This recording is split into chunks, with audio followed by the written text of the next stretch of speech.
Well, all right, buddy, we've kind of held off long enough. I wanted to really take a deep dive on this one with you. So let's kick it on down to Rocky Top.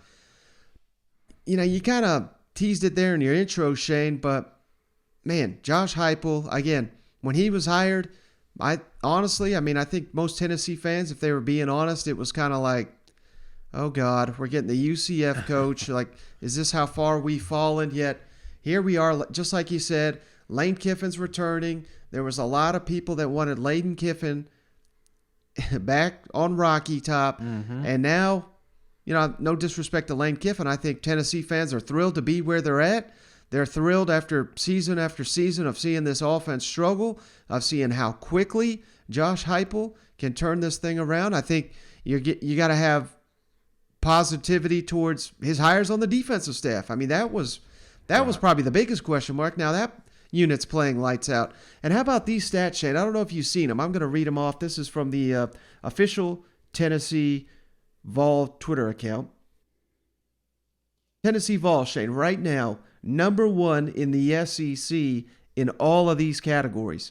Rushing touchdowns, total offense in SEC games, first downs, tackles for loss, turnover margin in SEC games, and 30-yard or more plays in SEC games.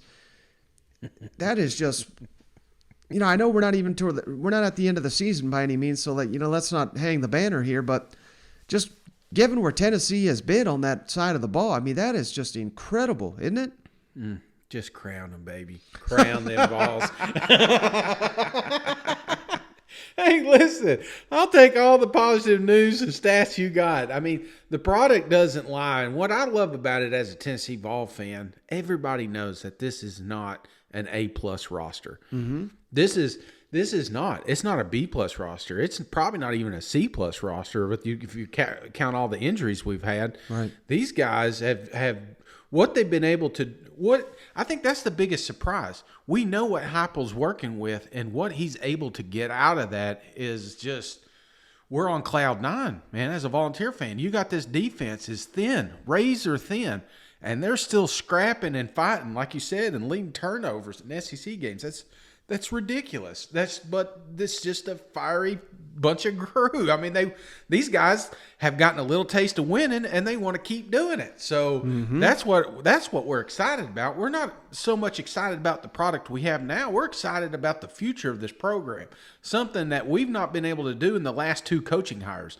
We've just never walked away and said, man, we're back, baby.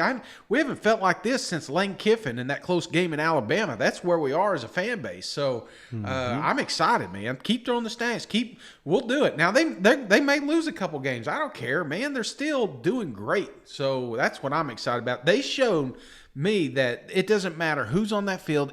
That old saying, any given Saturday, Tennessee has shown me that it doesn't matter who's on that field, that if the stars are aligned, they can beat anybody. Yeah, and speaking of that, Shane, I don't know what this is really worth, to be honest with you, but Josh Heupel has faced Lane Kiffin twice. They were head coach at UCF and FAU respectively, but Josh Heupel won both those games, scored over 100 points combined in those two games. Again, I know that doesn't factor in this upcoming game, but you got to like that. Ole Miss is the number 129th most penalized team in the country out of 130, so damn near dead last. And here you got a sellout crowd. You got a checkered kneeling. It's going to be an incredible, incredible environment. And there's just so much to like about the Vols. And how about this, Shane? I was thinking about this. It was almost like, we kind of kid about Georgia basically getting a bye week playing Vanderbilt. Yeah. Tennessee kind of got like a second half bye last weekend playing South Carolina, where Ole Miss had to go to the wire playing Arkansas.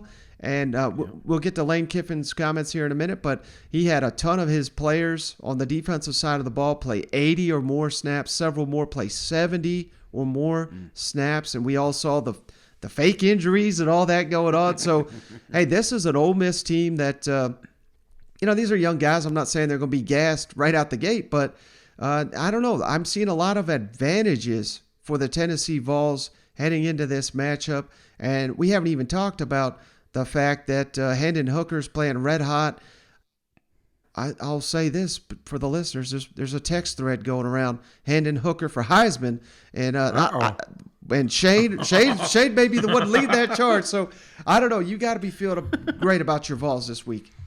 Oh man, I am, but I don't want to get too confident, man, because we're playing a red hot Ole Miss team here. Let's not forget who's on the other side of that ball. I mean, I don't know if you're trying to set me up with some bad news here in a minute, but that's what it feels like. So, I obviously super excited with where we're at. Like I said, there is a few advantages coming into this game. Mm-hmm. I think the main one is home field advantage because this crowd will be jumping, but.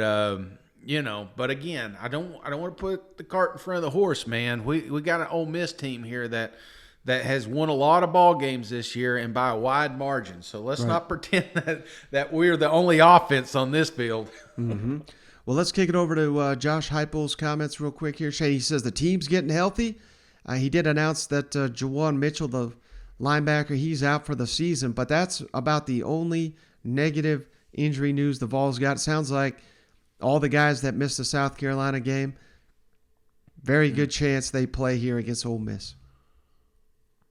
Like a Florida Gator comments. You remember that? We sat them against the Vols, but then they got their ass beat in Kentucky, so I hope that's not. Coach, where is Hendon a better quarterback here in October than he was in August? Confidence, comfort, decision-making, taking care of the football. All that comes with some time on task inside of the offense. Whether it's check and run pass, whether it's RPO game, whether it's drop back, better decision making. The more time you have in it, the more comfort you have, the ability to handle and play within himself while we're playing with tempo. All of those things. He's become a better, more vocal, more ownership on the football field in the locker room with our team as well. Coach, you at your previous stop, you faced Lane Kiffin a couple times when he was at FAU. Can you speak to that familiarity and what, if anything, you take from those games into this week? Yeah, for sure.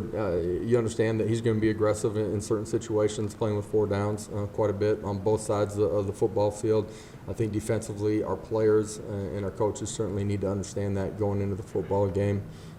Does a good job with his personnel, finding ways to put them in a position to be successful. He's done it with a lot of different styles of offense. Coach, in the past, Tennessee has done things such as checkerboarding with the fans and in the stadium. How much do you kind of feel like that does play an effect, just certain gimmicks or things going on in the stadium with the fans to the team? Shoot, I'm into whatever our fans want to do on Saturday night for this one. I think you want to play an exciting brand of football. You want to compete really hard, bring fans to the stands. I think we're doing that right now. And then you want your fans to enjoy the moment, man. And Saturday night will be a great environment. Need it to be a hostile environment. We need to make it tough for those guys to communicate, and our fans understanding that they're playing with tempo and their communication. We need to make it loud and make it uncomfortable for them.